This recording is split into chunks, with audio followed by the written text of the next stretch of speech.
IT sector की second number की दिग्गज कंपनी इन्फोसिस की ओर। सो इन्फोसिस के नंबर कैसे थे कल के दिन ही ऑलरेडी मैंने आप लोगों को बता दिया था। एडीआर में भी अच्छी खासी गिरावट देखने को मिली थी। शुरुआत में भी हम लोगों को अच्छा खासा गैप डाउन देखने को मिला, बट उस गिरावट का अच्छा खासा फायदा काफी सारे बड़े प्लेयर्स ने उठाया है, जिसके चलते बाइंग के बाद इन्फोसिस में जो बड़ी गिरावट 2-3% की नजर आ रही थी, वो नेट गिरावट केवल 0.5% तक ही हम लोग को देखने को यहाँ पे मिल गई। सो नंबर की बात करें, इतने कोई सुपर डुपर हिट तो नंबर थे नहीं। पूरे फाइनेंशियल ईयर 24 जो कंप्लीट यहाँ पे हो चुका है, उसमें भी देखा गया तो रेवेन्यू ग्रोथ कुछ खास थी नहीं, पॉइंट में देखने को मिल रहा था। फाइनेंशियल ईयर 25 की भी अगर बात करें, जो कंपनी ने गाइडेंस सामने रखा हुआ है, कोई एनर्जेटिक गाइडेंस नजर नहीं आ रहा, केवल 1-3% के आसपास ही जंप रहेगी। बट देखा गया तो बाकी के भी आईटी कंपनी ने कुछ ऐसा ही गाइडेंस सामने रखा हुआ है। एसेंचर ने भी बोला था कि जो पहले का गाइडेंस उन्होंने बताया था वो भी उन्होंने डाउन यहाँ पे कर दिया।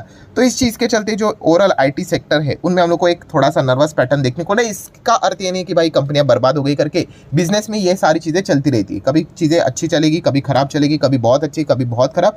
मेक श्योर कीजिएगा कि वो चीज़ें किसी कंपनी से रिलेटेड इंटरनल ना हो। इंटरनल रहेगा तो क्या होगा भाई, बाकी के कॉम्पिटिटर भाग जाएंगे, ये वही के वही बैठा रहेगा, तो वो दिक्कत हो जाती है। बट फिलहाल की जो सिचुएशन है आईटी सेक्टर में बनी हुई, वो प्योर और प्योर हम लोग को एक्सटर्नल इशू ही देखने को यहाँ पे मिल रहा है। तो डेफिनेटली ये चीज़ें आप लोगों का टाइम बहुत खाएगी, बहुत पकाएगी आप लोगों को। बट हाँ, इसमें एक अच्छी बात ये रहती है कि सारे के सारे स्टॉक्स एक साथ हम लोग को नीचे देखने को यहाँ पे मिल जाते हैं। ऑब्वियसली एक्सेप्शंस ऑलवेज एग्जिस्ट, ये भी पॉइंट आप लोगों को पता होना चाहिए। नेक्स्ट अगर हम लोग